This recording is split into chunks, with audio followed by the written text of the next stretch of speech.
So speaking of Stokes, it has been announced that he will not be playing the rest of the series. He's going to New Zealand for family reasons, which obviously takes him out for quite a while because he's got to quarantine there and then quarantine here. Yeah. In England, so there's no chance of him playing cricket for the rest of the summer. Pretty much, I don't think he would have played the T20s anyway.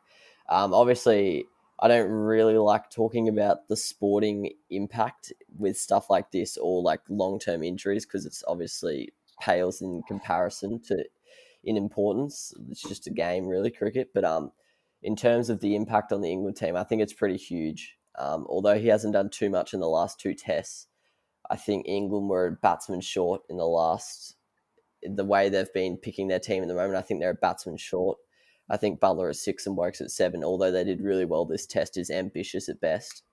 So all of a sudden to take one of the best or the second best batsman in that England team out of that middle order, it's going to leave England seriously thin.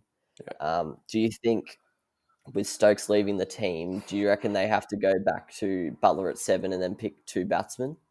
Or do you think it's just a straight swap Crawley for Stokes? Well, I'll say that I think they'll keep the extra bowler because the reason they've been playing this extra bowler is because Stokes has been unfit to bowl the last few tests, and now he obviously can't bowl because he's out. So I think we'll play an extra bowler still. Whether we should or not, that's a different question. I'm not too sure. I mean, it has worked since we've started doing it, but it does mean the top order has to bat well for it to work properly. Yeah, as you said, it's pretty hard to judge because it's been working well, but I don't rate it, especially now that batting order is so fragile. All of a sudden, Root's out of form, has been for almost 3 years now. Sibley's in good touch, but him and Burns aren't experienced like veterans yet. And then Pope, although he's really talented, he's not like consistent and reliable at this stage. So, and then Butler's obviously had issues in Test cricket his whole career. Yep. So I think it's pretty ambitious to keep it with the 6 bats. I do get the logic with Stokes out, but I don't really know why you need 4 pace bowlers anyway. Like even when Stokes was playing, like I just don't get why you need 4 pace bowlers. I think even without an all-rounder, I think 3 pace bowlers and a spinner is good enough. For me personally, anyway, it might mean you have to drop James Anderson because I don't know if he can handle that workload anymore. I think they might be resting him anyway, just because he's played. I think he's played 3 tests in a row now, maybe even 4. I don't know. I think he set out the second test, but I don't think they'll want to be pushing him too much. So I wouldn't be surprised if he sits out. So for me, the ideal lineup. But the issue is I don't know who the other batsman to bring in would be. But yeah, for me, the ideal lineup would be to sit out James Anderson, drop Butler down to 7, Wokes down to 8, slide in Zach Crawley at 3, Root 4, Pope 5, and then I'd probably just give Dan Lawrence a crack at 6, but I don't think that's very likely. I think the thing is, I don't even know if Joe Denley's in the bubble. Oh, I actually don't know. It's confusing. But so do you reckon Zach Crawley at 4 or Zach Crawley at 3? What would you prefer to see? I'd prefer him to be at 3 and Root at 4, definitely. Yeah, I don't know. It's just pointless, really. I'm not sure why they toyed with Root at 4 and then like he seemed to prefer it and then they just chucked him back to 3 like a couple tests later. Doesn't make much sense to me. Yeah. But yeah, I guess I'm happy to see Crawley given another crack. I think he was pretty unfairly dropped in the first place. I know it was for team balance, but nothing of his own doing. Hopefully they don't pick Denley again. Hopefully they give it a chance to someone else. To be honest, I'd almost rather see Butler and Woke stay at 6 and 7 than see Denley given another crack. But yeah.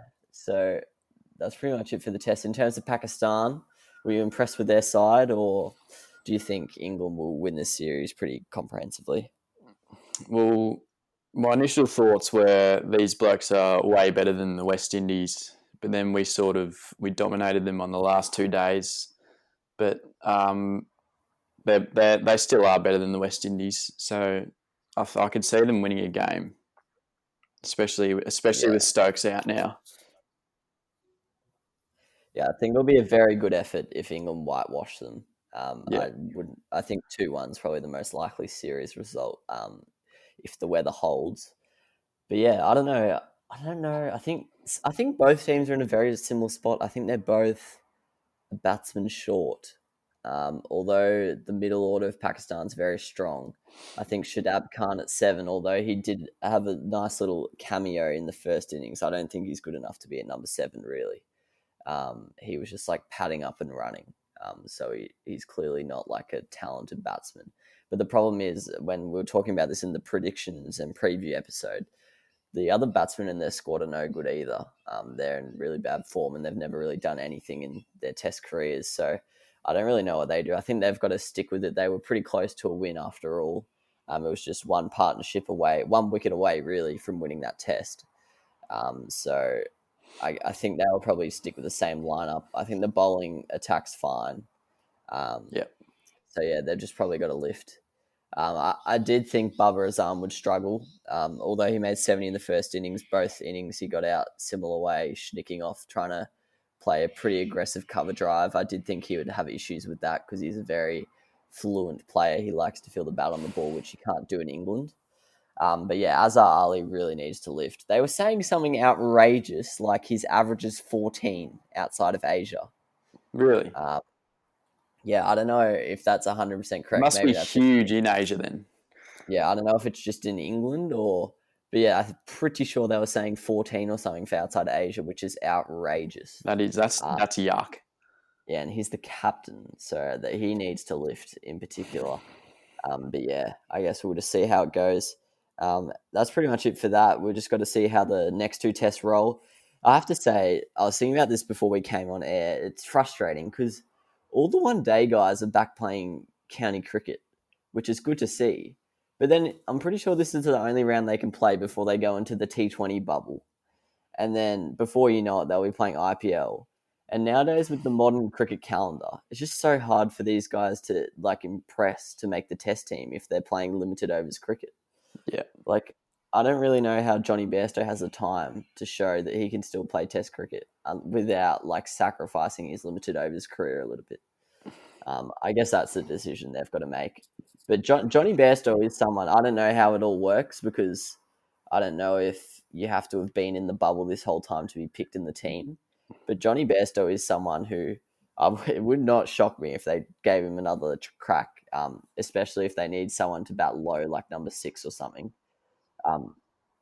That is if they only pick 3 bowlers, which is a pretty interesting call. But yeah, I don't know.